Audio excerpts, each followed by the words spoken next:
Good morning, friends. I welcome you to our online service this morning. Today is the 25th of July 2021 and the feast of St. James the Apostle. அருமையானவர்களே, உங்கள் அனைவரையும் அருமைரட்சகராகிய இயேசு கிறிஸ்து நாமத்தினாலே இந்த online ஆராதனைக்கு அன்புடன் வாழ்த்தி வரவேற்கின்றேன். இன்றைக்கு ஜூலை மாதம் 25ஆம் தேதி 2021 ஆண்டு. இன்றைக்கு அப்போஸ்தலனாகிய யாக்கோபினுடைய திருநாளாகவும் இருக்கின்றது. The righteous will be remembered forever, and the memory of the righteous is a blessing. The Lord be with you. கர்த்தர் உங்களோடு கூட இருப்பாராக. Let us say the collect of purity together. நான்காவது ஜெபத்தை நாம் சேர்ந்து ஏறெடுப்போமாக. Almighty God, to whom all hearts are open, all desires known, and from whom no secrets are hid, cleanse the thoughts of our hearts by the inspiration of your Holy Spirit, that we may perfectly love you and worthily magnify your holy name through Christ our Lord. Amen. The Gloria together. உன்னத துதி பாடலை நாம் சேர்ந்து ஏறெடுப்போமாக. Glory to God in the highest, and peace to his people on earth. Lord God, heavenly King, Almighty God and Father, we worship you, we give you thanks, we praise you for your glory. Lord Jesus Christ, only Son of the Father, Lord God, Lamb of God, you take away the sin of the world, have mercy on us. You are seated at the right hand of the Father, receive our prayer. For you alone are the Holy One, you alone are the Lord, you alone are the Most High, Jesus Christ with the Holy Spirit, in the glory of God the Father. Amen. Let us pray. The collect for today. நாம் ஜெபம் செய்வோமாக. இன்றைக்குரிய சுருக்க ஜெபத்தை நாம் சேர்ந்து ஏறெடுக்கலாம். நான் ஆங்கிலத்தில் இந்த ஜெபத்தை ஏறெடுக்கின்றேன். Merciful God, we pray that as your holy apostle St. James left his father and all that he had and obeyed the calling of your Son Jesus Christ even to death, so may we forsake every selfish desire and be ready at all times to answer your call through Jesus Christ our Lord. Amen. The scripture passages given for our meditation this morning are Jeremiah chapter 45 verse 1 to 5, the Psalm 126, Acts chapter 11 verse 27 right up to chapter 12 verse 2, and Matthew chapter 20 verse 20 to verse 28. Please pause this video for a while and read these passages before you hear the word of God. அருமையானவர்களே, இன்னைக்கு கொடுக்கப்பட்ட வேத பாடங்கள் எரேமியா 45வது அதிகாரம் 1 முதல் 5 வசனங்கள் வரை. இன்றைக்குரிய சங்கீதம் 126வது சங்கீதம். புதிய ஏற்பாட்டின் பாடம் அப்போஸ்தலர் 11வது அதிகாரம் 27வது வசனத்திலிருந்து 12வது அதிகாரம் 2வது வசனம் வரைக்கும். சுவிசேஷ பாடம் பரிசுத்த மத்தேயு எழுதின சுவிசேஷம் 20வது அதிகாரம் 20வது வசனம் முதல் 28வது வசனம் வரைக்கும். தயவுசெய்து இந்த வீடியோவை சற்று நிறுத்தி வைத்துவிட்டு இந்த வேத பாடங்களை நீங்கள் கர்த்தருடைய வார்த்தை கேட்பதற்கு முன் வாசிக்கும்படியாக கேட்டுக்கொள்கின்றேன். Let us pray. ஜெபம் செய்வோமாக. May the words of my mouth and the meditation of our hearts be pleasing and acceptable to thee, O Lord, our rock and our redeemer. Amen. அடியனின் வாயின் வார்த்தைகளும் எங்களின் இருதயத்தின் தியானங்களும் உமது சமூகத்தில் பிரியமாய் இருப்பதாக, எங்கள் கண்மலையும் எங்கள் மீட்பருமாகிய கர்த்தாவே. Amen. Amen. Friends, the title for my sermon to you this morning is Living a Sacrificial Life. Living a Sacrificial Life. இன்றைக்குரிய தெய்வ செய்தியின் தலைப்பு தியாகம் நிறைந்த ஜீவியத்தை ஜீவிப்பது. தியாகங்கள் நிறைந்த ஜீவியத்தை ஜீவிப்பது. Firstly, the unrest due to sorrow and pain. Unrest due to sorrow and pain. வேதனைகளும் துக்கங்களும் நிறைந்த அமைதியின்மையின் தன்மைகள் அல்லது அமைதியின்மை துக்கத்தினாலும் வேதனையினாலும் நிறைந்த சூழ்நிலையாக இருக்கின்றது. In the Old Testament reading today of Jeremiah chapter 45 verse 1 to 5, we see the type of unrest here where God says, I will overthrow what I have built and uproot what I have planted. இங்க எரேமியா 45வது அதிகாரம் 1லிருந்து 5வது வசனம் வரைக்கும் நாம் பார்க்கும்போது ஆண்டவர் இங்கே சொல்லுகிறார், நான் கட்டினதை இடிக்கிறேன், நான் நட்டினதை புடுங்குகிறேன் என்று சொல்லிவிட்டு ஆண்டவர் சொல்லுகிறதை இங்கே நாம் பார்க்கிறோம். The disaster will be experienced by everybody. And his advice was, don't be selfish, your life will be spared. இங்கே நாம் பார்க்கும்போது அழிவை எல்லாரும் அனுபவிப்பார்கள். ஆனாலும் இங்கே அவர் சொல்லுகிறார், சுய விருப்பம் உள்ளவர்களாக இராதீர்கள், உங்களுடைய ஜீவன் நீங்கள் தப்புவீர்கள் என்று சொல்லி அவர் சொல்லுகிறதை நாம் இங்கே வாசிக்கக்கூடியவர்களாக இருக்கிறோம்.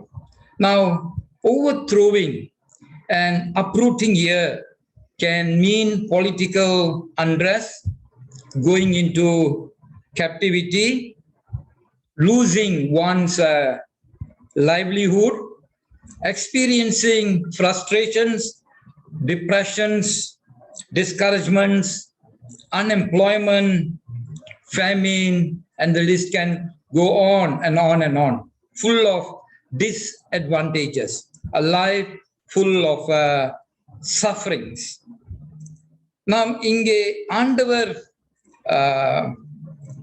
இடிக்கிறதையும் அவர் புடுங்கிறதையும் குறித்து நாம் இங்கே சிந்திப்போம் என்றால், இது ஒருவேளை பொலிட்டிக்கலாக நம்ம பார்த்தோம்னாக்கா ஒருவேளை அமைதியற்ற ஒரு நிலைமை அவர்களுக்கு அங்க இருக்கலாம், அடிமைத்தனத்தை அது குறிக்கலாம், அவர்களுடைய நல்வாழ்வை இழந்து போகிற ஒரு நிலையாக இருக்கலாம், அநேக வருத்தங்கள் நிறைந்த சூழ்நிலைகளாக இருக்கலாம், ஏமாற்றங்கள் நிறைந்த சூழ்நிலைகளாக இருக்கலாம், சோர்வுகள் நிறைந்த சூழ்நிலைகளாக இருக்கலாம், மன அழுத்தங்கள் நிறைந்த சூழ்நிலையாக இருக்கலாம், வேலையற்ற திண்டாட்ட நிலைகளாக இருக்கலாம், வறுமைகள், பஞ்சம், பசி உள்ள நிலைகளாக இருக்கலாம். ஆக மொத்தம் இன்னும் நம்ம சேர்த்து கொண்டே போகலாம். அநேக கஷ்டங்கள், பாடுகள், வேதனைகள் நிறைந்த ஒரு நிலையை அது எடுத்து உரைக்கக்கூடியதாக இருக்கின்றது.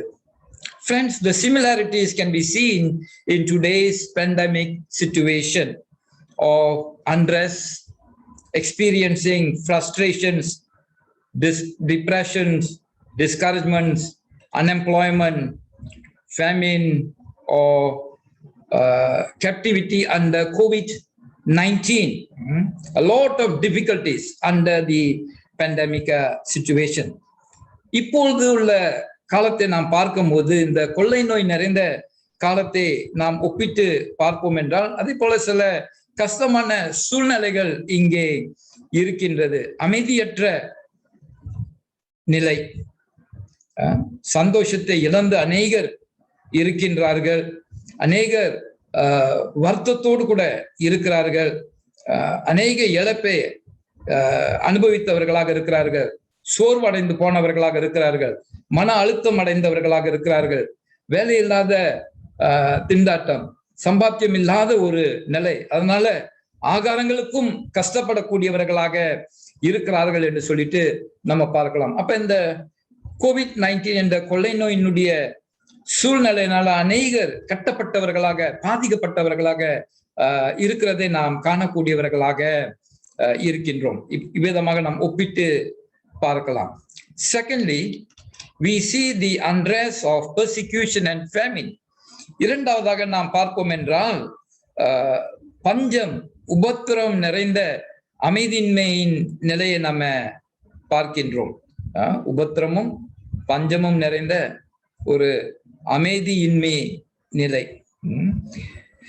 In the New Testament reading of today from Acts chapter 11 verse 27 right up to chapter 12 verse 2, we see a political threat there. We see the stoning of Stephen in the end of chapter 7, and then James, the brother of John, was put to death with a sword. We see this James in our gospel account today as well. Peter was also imprisoned. We also read about famine and how the disciples provided help to the brothers in Judea, sending their gifts through Barnabas and Paul. இந்த அப்போஸ்தலர் எழுதின 11வது அதிகாரம் 27வது வசனத்திலிருந்து 12வது அதிகாரம் 2வது வசனம் வரைக்கும் நாம் பார்க்கும்போது, பொலிட்டிக்கலி நாம் பார்த்தோம் என்றால் அமைதியற்ற ஒரு நிலை, மிரட்டல் உள்ள ஒரு சூழ்நிலை அங்க இருந்தது. இங்கே நாம் பார்ப்போம் என்றால் ஸ்தேவான் என்பவர் கல்லெறியப்பட்டார். 7வது அதிகாரம் கடைசி பாகத்தில் நாம் பார்ப்போம்னாக்கா ஸ்தேவானானவர் கல்லெறியப்பட்டார். யோவானுடைய சகோதரராகிய யாக்கோப்பு பட்டயத்தினால கொலை செய்யப்பட்டார் என்று சொல்லி நம்ம வாசிக்கின்றோம். அதே வேளையில இச்சம்பவத்தை இன்றைக்குரிய சுவிசேஷ பாகத்தில் நாம் பார்க்கலாம். பேதுரு என்பவர் சிறையிடப்பட்டார், சிறைச்சாலையிலே போடப்பட்டார் என்று சொல்லி நம்ம பார்க்கலாம். அதே வேளையில அங்க பஞ்சமும் இருந்தது, பஞ்ச காலங்கள் வந்து விட்டுறது. ரோமாபுரியில் உள்ள எல்லாருக்குமே பஞ்ச சூழ்நிலை வந்து விட்டது. அதனால அவர்கள் என்ன செய்தார்கள் என்றால், யூதேயாவில் உள்ளவர்களுக்கு இவர்கள் சில நன்கொடைகள், உதவிகளை பர்னபாஸ் பவுலின் மூலமாக அனுப்பி வைத்தார்கள் என்று சொல்லி நம்ம பார்க்கிறோம். அங்க ஜூடேயால பஞ்சத்தினால பாதிக்கப்பட்டவர்களுக்கு இவர்கள் உதவி அனுப்பி வைத்தவர்களாக இருந்தார்கள். Life threatening situation surrounded them. Fear of persecution, fear of death, imprisonment. And amidst such situation, they were able to render help to those suffering in Judea. They themselves are going through difficulties, life-threatening situation. But yet, amidst their suffering, sacrificially, we can see they gave to help the brethren in Judea. அருமையானவர்களே, இங்கே இவர்களுடைய சூழ்நிலையை நாம் பார்க்கும்போது மரணத்தின் மிரட்டல் அங்கே இருந்தது. விசுவாசத்து நிமித்தமாக அவர்கள் ஜீவனை இழந்து போகிற ஒரு சூழ்நிலை இருந்தது. உபத்திரம் அங்கே அவர்களுக்கு இருந்தது, சிறையிருப்பு அங்கே அவர்களுக்கு இருந்தது. ஆனா இந்த கஷ்டமான சூழ்நிலையில் கூட அவர்கள் யூதேயாவில் கஷ்டப்படுகிறவர்களுக்கு தியாகத்தோடு கூட சில உதவிகளை பவுலும் பர்னபாசின் மூலமாக அனுப்பி வைக்க அவர்கள் முயற்சித்தார்கள், உதவி செய்தார்கள். இங்கு அவர்களுடைய சூழ்நிலை உபத்திரத்தின் மத்தியிலும், மிரட்டலின் மத்தியிலும், அபாயத்தின் மத்தியிலும் அவர்களுடைய சூழ்நிலைகள் இருக்கின்றது. ஆனாலும் தியாகத்தோடு கூட அவர்கள் யூதேயால கஷ்டப்பட்டு கொண்டு இருக்கிறவர்களுக்கு உதவி செய்தார்கள். அந்த உதவியை பவுல் பர்னபாவின் மூலமாக அவர்கள் அனுப்பி வைத்தவர்களாக இருந்தார்கள். We can draw similarities of people in need whom we can help in our own situation, and also see the threat to life due to COVID-19 pandemic situation. நம்மளுடைய காலத்தில் கூட நாம் பார்க்கும்போது இந்த கொள்ளை நோயின் மிரட்டல் இருக்கிறது, ஜீவனுக்கு அபாயம் இருக்கிறது. சீக்கிரமாக அந்த வியாதி பற்றி கொள்ளலாம், மரணத்தை கொண்டு வரலாம். ஆனாலும் இந்த வேளையில் நம்மை சுற்றிலும் அநேக தேவை உள்ளவர்களாக இருக்கிறார்கள். We can be easily affected and infected by this virus COVID-19. Death situation is there, though vaccines and all are available, but yet there are also people in need surrounding us. நாமும் பார்க்கும்போது தடுப்பு ஊசிகள் எல்லாம் இருந்தாலும் அந்த சூழ்நிலை, மரண அபாயத்தின் சூழ்நிலை இருக்கிறது. ஆனாலும் உதவி தேவையானவர்கள் நம்மை சுற்றிலும் இருக்கக்கூடியவர்களாக இருக்கிறார்கள். Thirdly, we see unrest due to suffering and death. மரண பாடுகளின் நிமித்தமாக வருகின்ற அமைதியின்மையின் நிலையை நாம் இங்கே பார்க்கின்றோம். In the Gospel of Matthew chapter 20 verse 20 to 28, we see the request of a mother on behalf of her sons to ask Jesus that one sit on his right and the other sit on his left. இங்கே இந்த மத்திய எழுதின சுவிசேஷம் 20வது அதிகாரம் 20வது வசனத்திலிருந்து 28வது வசனம் வரைக்கும் நாம் பார்க்கும்போது, யாக்கோப்பு யோவானுடைய தாயார் வந்து இயேசுவினிடத்திலே ஒரு மகன் வலது பக்கத்திலும் இன்னொரு மகன் இடது பக்கத்திலும் உட்காருவதற்கு அனுமதி கொடுக்கும்படியாக அவர்கள் கேட்கின்றதை நம்ம அங்க பார்க்கின்றோம்.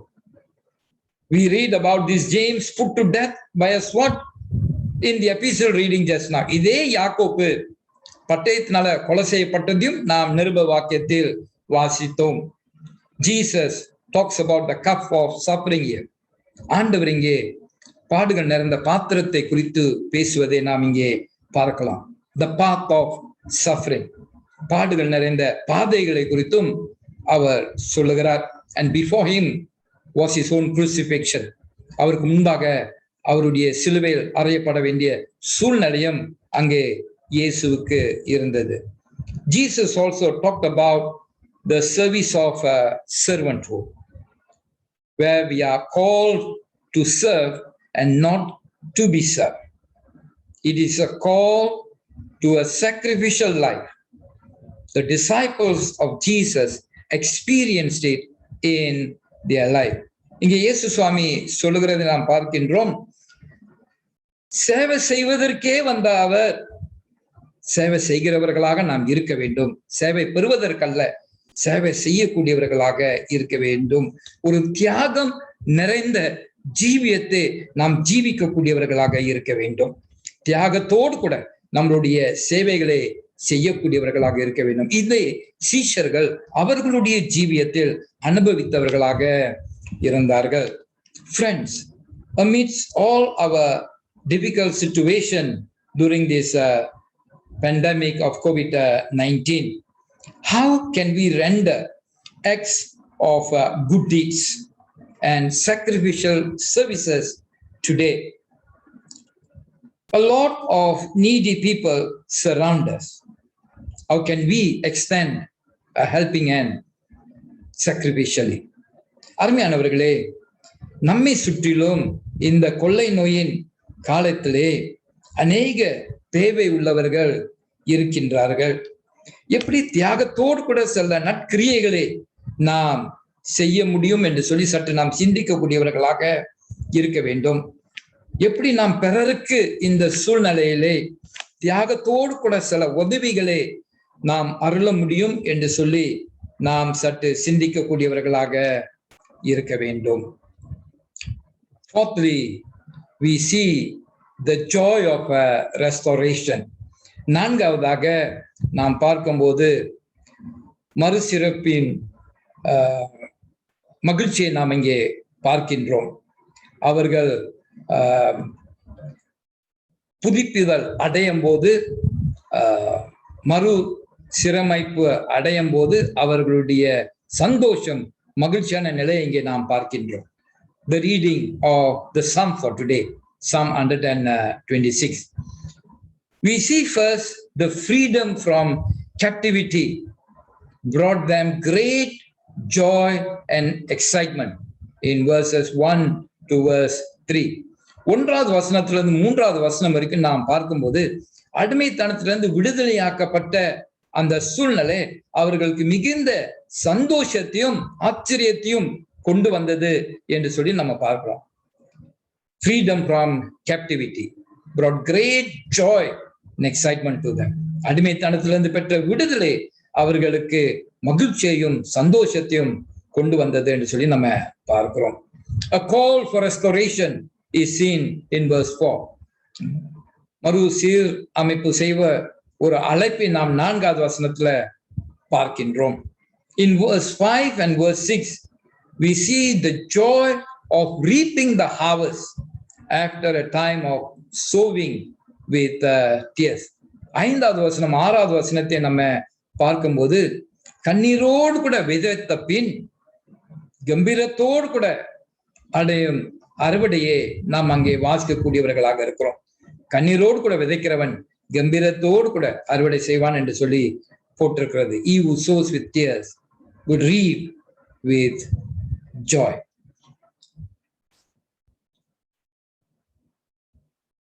A lot of hard work is needed with tears, and waiting patiently will bring joyful harvest to them.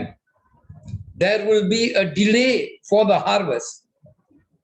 You don't see the results of the harvest immediately after sowing the seed. Sowing the seed is difficult.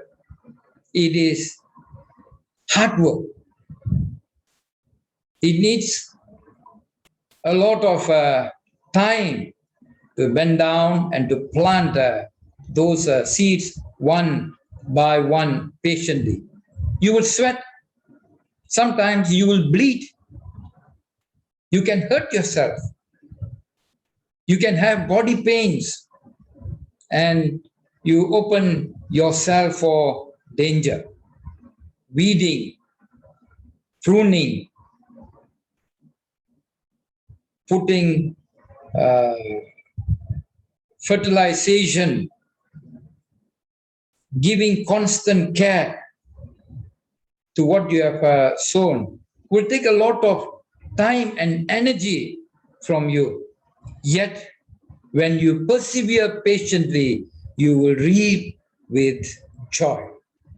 இங்கே நம்ம பார்க்கும்போது அதிக கஷ்டத்தோடு கூட கண்ணீரோடு கூட விதைக்க வேண்டியதாக இருக்கின்றது. அப்படி செய்யும் போது அது ஒரு மகிழ்ச்சியான அறுவடையை கொண்டு வரக்கூடியதாக இருக்கும். உடனடியாக விதைத்த பின் உடனடியாக அறுவடை கிடைக்காது. அறுவடைக்காக காத்திருக்க வேண்டும். அதனால விதைப்பது ஒரு சுலபமான ஒரு காரியம் கிடையாது. அதை அவர்கள் திட்டமிட்டு விதைக்க செல்கிறவர்கள் திட்டமிட்டு கஷ்டப்பட்டு குனிந்து ஒவ்வொரு விதையாக அவர்கள் விதைக்கக்கூடியவர்களாக இருப்பார்கள். வேர்வைகளை சிந்தி விதைக்கக்கூடியவர்களாக இருப்பார்கள். சில சமயம் ரத்தம் சிந்த வேண்டிய நிலை கூட அவர்களுக்கு ஏற்படலாம். அவர்கள் புண்படும் வேதனையாக்கப்படும் நிலைகள் அவர்களுக்கு வரலாம். சரீர வேதனைகள் அவர்களுக்கு ஏற்படலாம். அபாயம் நிறைந்த சூழ்நிலைகளாக இருக்கலாம். சுத்தம் செய்ய வேண்டும். அங்க பக்கத்துல நிறைய வீட்ஸ் இதெல்லாம் வரும். அதெல்லாம் அவர்கள் சுத்தம் செய்யணும். கொஞ்சம் ப்ரூனிங் செய்யக்கூடியவர்களாக இருக்க வேண்டும். அப்புறம் நல்லா ஃபெர்டிலைஸ் பண்ணக்கூடியவர்களாக இருக்க வேண்டும். நன்கு அக்கறையை செலுத்தி விதைத்த விதையை கவனிக்க வேண்டும். அதனால உடனடியாக அறுவடை கிடைக்காது. பொறுமையோடு கூட கஷ்டப்பட்டு அவர்கள் இதையெல்லாம் செய்யும் போது, சற்று காத்திருக்கும் போது அறுவடை அவர்கள் அனுபவிக்கும் போது சந்தோஷப்படக்கூடியவர்களாக இருப்பார்கள், கம்பீரப்படக்கூடியவர்களாக இருப்பார்கள். Friends, similarly, the pandemic situation today, the condition of people are difficult and very different from each other. The needs of people are also different. The church has to become relevant to the people around them. It must work hard to be of help to the people in need surrounding it. We must think of ways to be a relevant church, to be a relevant people. It is not easy. We have to persevere patiently. And as we do that, a lot of hard work is needed to help the people in need to become relevant during this time as a church, as an individual. But at the end, we will rejoice when the harvest comes. அருமையானவர்களே, அப்படி இந்த கொள்ளை நோயின் சூழ்நிலையை நம்ம பார்க்கும்போது ஜனங்களுடைய தேவைகள் வெவ்வேறாக இருக்கலாம், அவர்களுடைய சூழ்நிலைகள் வெவ்வேறாக இருக்கலாம். திருச்சபையை நாம் பார்க்கும்போது, நம்மளுடைய சொந்த ஜீவியத்தை நாம் பார்க்கும் போதும் இப்படிப்பட்டவர்களுக்கு நாம் புரோஜனம் உள்ளவர்களாக இருக்க வேண்டும். திருச்சபையும் புரோஜனம் உள்ளதாக இருக்க வேண்டும். அது கஷ்டம்தான், சுலபம் இல்லை. தேவைகளை அறிய வேண்டும். யார் எந்த சூழ்நிலை எப்படிப்பட்ட தேவைகளோடு கூட இருக்கிறார்கள் என்று அறிந்து, எப்படிப்பட்ட உதவிகளை கொடுக்க வேண்டும் என்று சொல்லி அறிந்து, அந்த உதவிகளை முடிந்த அளவுக்கு செய்யக்கூடியவர்களாக இருக்க வேண்டும். திருச்சபையும் சரி, தனிப்பட்ட நபராக நாமும் சரி அப்படியாக செய்வோம். சுலபம் அல்ல, கஷ்டம்தான். சில கஷ்டமான சூழ்நிலைகளை நாம் அனுபவித்து தியாகத்தோடு கூட இந்த சேவைகளை நாம் செய்யக்கூடியவர்களாக இருக்க வேண்டும். திருச்சபை அப்படித்தான், சில தியாகங்களை செய்யணும். செய்யும் போதுதான் அறுவடை வரும்போது கம்பீரத்தோடு கூட நம்ம அறுவடை செய்யக்கூடியவர்களாக இருப்போம். பொறுமையோடு கூட காத்திருப்போம் என்றால் கடைசியில இறுதியில கம்பீரப்பட ஆண்டவர் செய்யக்கூடியவராக இருப்பார். In conclusion, my dear brothers and sisters in Christ, isolation or quarantine, threatening death of the coronavirus, loss of livelihood, the new normal of life, sometimes we find difficult to adjust to. The education of our children, unemployment, a lot of restrictions that have been imposed. We find that our freedom had been curbed, etc., etc. We can add on and add on. This can be our situation today. We must think, my dear brothers and sisters in Christ, how can we as an individual and as a church render sacrificial services to the suffering and needy people surrounding us.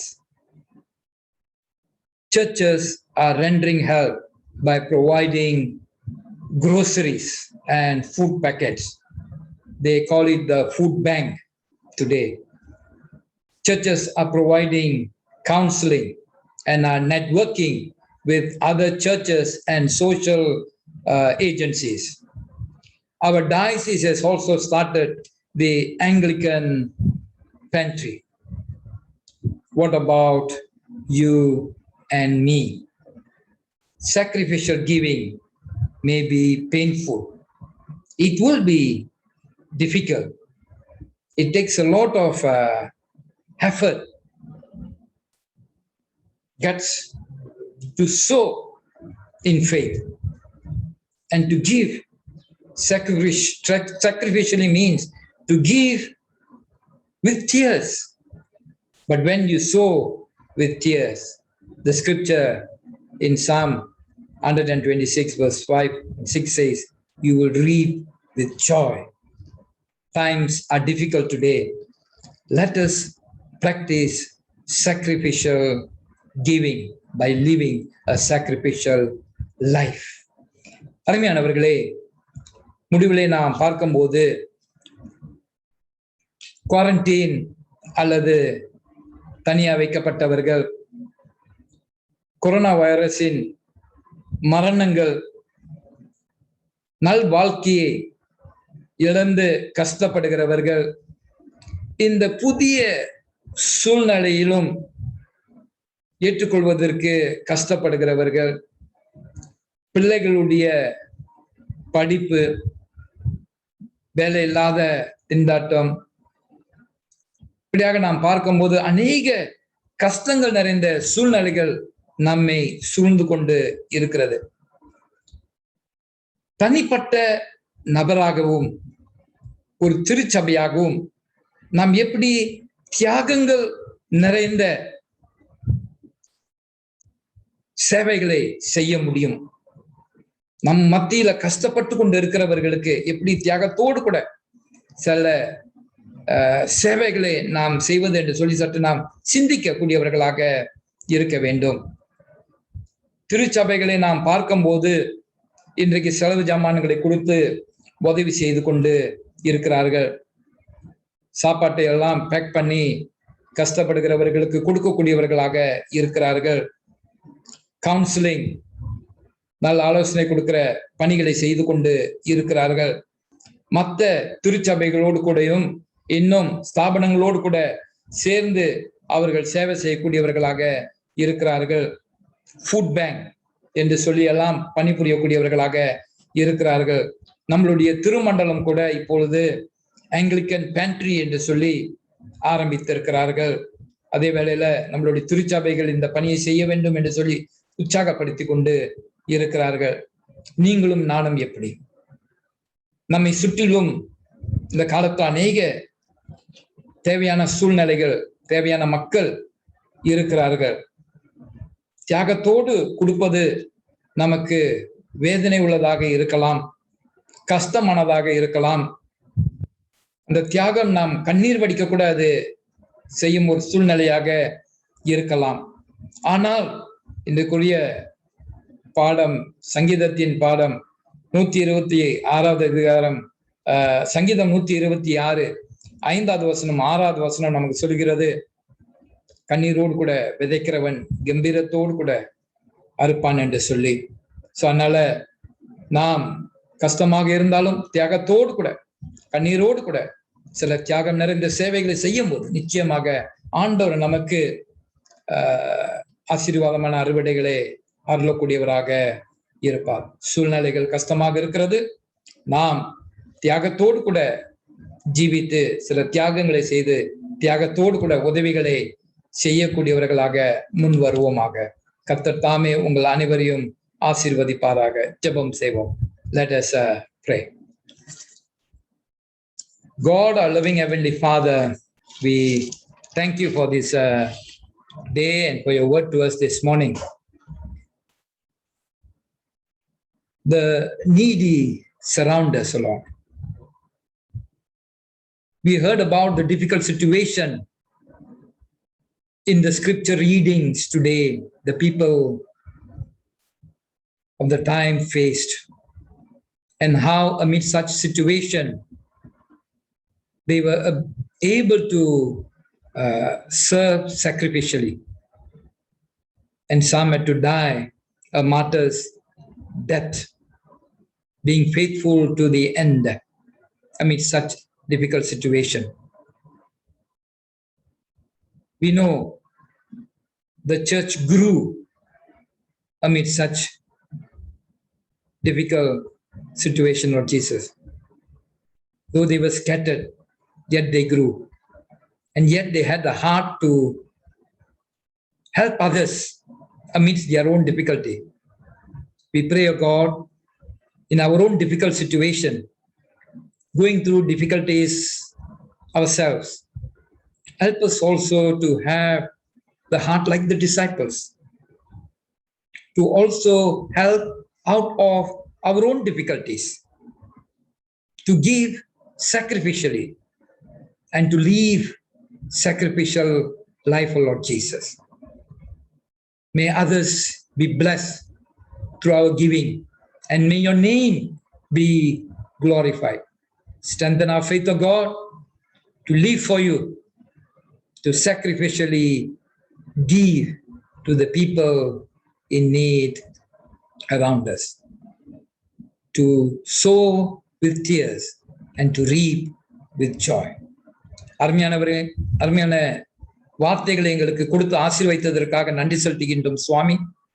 அப்பா, இன்றைக்கு நாங்கள் வாசிக்க கேட்ட பாகத்தை பார்க்கும்போது கஷ்டமான சூழ்நிலைகளிலே எப்படி அவர்கள் பாடுகளின் மத்தியிலும் கொடுத்தார்கள் என்று சொல்லி நாம் பார்க்கிறோம். தங்களுடைய ஜீவனை கூட ஆண்டவரே அர்ப்பணித்தார்கள், தியாகம் செய்தார்கள், இரத்த சாட்சியாக மரித்தார்கள் என்று சொல்லி நாங்கள் பார்த்தோம். கஷ்டத்தின் மத்தியிலும் கஷ்டப்படுகிறவர்களுக்கு அவர்களுடைய கஷ்டத்திலிருந்து உதவி செய்தார்கள். அதே போல் இன்றைக்கு எங்களை சுற்றிலும் கஷ்டப்படுகிறவர்கள் அநேகர் இருக்கின்றார்கள் ஐயா. நாங்களும் எங்களுடைய கஷ்டமான நிலையிலிருந்து கொடுக்க தேவன் கிருபை செய்தருளும். திருவார்த்தைகள் சொல்லுகிறது போல கண்ணீரோடு கூட விதைக்கிறவன் கம்பீரத்தோடு கூட அறுப்பான் என்று சொல்லி நாங்களும் எங்களுடைய கஷ்டமான சூழ்நிலையில தியாகத்தோடு கூட ஜீவித்து தியாகத்தோடு கூட சில பணிகளை செய்து அநேகருக்கு ஆசீர்வாதமாக வாழ நீர் எங்களை ஆசீர்வதிக்கும்படியாக நாங்கள் ஜெபிக்கின்றோம். தேவ செய்தியை கேட்ட ஒவ்வொருவரையும் தேவன் ஆசீர்வதித்தலும் உடைய வார்த்தையை நாங்கள் கேட்கிறவர்கள் மட்டுமல்ல, கேட்டு அதன்படி கீழ்ப்படிந்து ஜீவிக்க தேவன் கிருபை செய்தல்லும், நல்ல நிலத்தில் விதைக்கப்பட்ட விதைகளாக இவைகளை நாங்கள் ஏற்றுக்கொண்டு கனி கொடுக்க கிருபை செய்தல்லும். Lord, we want to thank you for your word to us this morning. May it be seed sown on good soil in our life, O Lord, that it would bring fruits to bless us and to bless others. And help us, O God, not only to hear your words alone, but to also obey it, to do it in our daily lives. Bless your children. In Jesus' name we pray. Amen. Amen. பரமண்டல ஜெபத்தை நாம் சேர்ந்து ஏறெடுப்போமாக. Let us say the Lord's Prayer together. As our Savior taught us, so we pray. நமது இரட்சகர் கற்பித்தபடி நாம் கூறுவோமாக. பரமண்டலங்கள் இருக்கிற எங்கள் பிதாவே, உம்முடைய நாமம் பரிசுத்தப்படுவதாக, உம்முடைய ராஜ்யம் வருவதாக, உம்முடைய சித்தம் பரமண்டலத்திலே செய்யப்படுவது போல பூமியிலும் செய்யப்படுவதாக. அன்றன்னுள்ள அப்பத்தை எங்களுக்கு தாரும். எங்களுக்கு குரோதமாய் குற்றம் செய்கிறவர்களுக்கு நாங்கள் மன்னிக்கிறது போல எங்கள் குற்றங்களை எங்களுக்கு மன்னியும். எங்களை சோதனைக்குள் பிரவேசிக்க பண்ணாமல் தீமையிலிருந்து எங்களை ரட்சித்துக் கொள்ளும். ராஜ்யமும் வல்லமையும் மகிமையும் என்னென்னைக்கு உடையவைகளே. ஆமென்.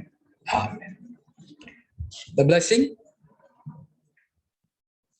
May the blessing of God Almighty, the Father, the Son, and the Holy Spirit bless, preserve, and keep you and your loved ones, the church and its ministry, now and forevermore. Amen. Amen. எல்லா புத்திக்கு மேலான தெய்வ சமாதானங்களோடு இருந்து உங்களையும் உங்கள் அன்பானவர்களையும் திருச்சபையும் அதன் ஊழியத்தையும் ஆசீர்வதித்து பாதுகாத்து வழி நடத்துவாராக. பிதா, குமாரன், பரிசுத்தாவின் நாமத்தினாலே. ஆமென். என் ஆத்துமாவை கர்த்தரை ஸ்தோத்திரி, என் முழுவதுமே அவருடைய பரிசுத்த நாமத்தை ஸ்தோத்திரி. என் ஆத்துமாவை கர்த்தரை ஸ்தோத்திரி, அவர் செய்த சகல உபகாரங்களையும் மறவாதே. Praise the Lord, O my soul. All my inmost being, praise his holy name. Praise the Lord, O my soul, and forget not all his blessings. Amen. Friends, a very good morning to all of you, and thank you for joining us in this morning worship service. அருமையானவர்களே, உங்கள் அனைவரையும் கிறிஸ்துவின் நாமத்தினாலே வாழ்த்துகிறேன். இந்த கால ஆராதனையிலே நீங்கள் கலந்து கொண்டதற்காக நன்றியை தெரிவித்துக் கொள்கின்றேன். Take care of yourself. Stay at home. Follow all the SOPs. Pray always. Take care. Protect yourself. அருமையானவர்களே, வீட்டிலே இருங்கள். எல்லா SOPயும் ஃபாலோ பண்ணி உங்களை நீங்கள் பத்திரமாக காத்துக்கொள்ளும்படியாக கேட்டுக்கொள்கின்றேன். வீட்டிலே இருக்கும்படியாகவும் கேட்டுக்கொள்கின்றேன். We are upholding you in prayers. Do uphold the church in your prayers as well. உங்களுக்காக நாம் ஜெபித்துக் கொண்டிருக்கிறோம். திருச்சபைக்காகவும் திருச்சபையினுடைய ஊழியத்திற்காக நீங்கள் ஜெபிக்கும்படியாக கேட்டுக்கொள்கின்றேன். God bless all of you, and till we meet again, may his grace abound in all our lives. கர்த்தர் உங்களை ஆசீர்வதிப்பாராக. நாம் சந்திக்க வரும் அவருடைய கிருபைகள் நம் ஒவ்வொருவரையும் சூழ்ந்து கொள்வதாக. கர்த்தர் உங்களோடு கூட இருப்பாராக. The Lord be with you. Let us go in peace to love and serve the Lord. சமாதானத்துடன் சென்று அன்புடனே ஆண்டவரை நாம் சேவிப்போமாக. In the name of Christ our Lord. கிறிஸ்துவின் நாமத்தினாலே. ஆமென்.